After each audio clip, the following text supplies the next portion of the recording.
Меня тревожит та ситуация, которая сейчас сложилась в Сибири, связанная с уничтожением скота. Я думаю, что эта ситуация затронет не только Сибирь, но и всю Россию. Все продукты, за которыми я хожу в магазин, связаны как раз с животноводством. Мясо, молоко и прочие изделия из мяса и молока. Я хожу в магазин и вижу, как выросли цены и как они будут расти дальше. У людей уничтожают скот. Средних, мелких фермерских хозяйств и у единоличных хозяев этого скота. Без документов.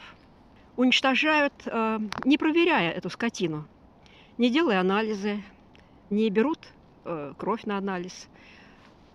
А когда уничтожают, не составляют ни акты, не взвешивают скотину, не определяют ее стоимость, причем стоимость не по весу нужно определять, а стоимость убитых животных затрагивает ведь не только живой вес, но это и то, что дает. Это корова, там, коза, баран. И это те сооружения, которые были построены для того, чтобы содержать. Это и запасы кормов для этих животных. Все это затрагивается.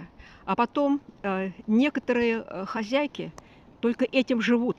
И дети живут именно этим молоком, этим мясом.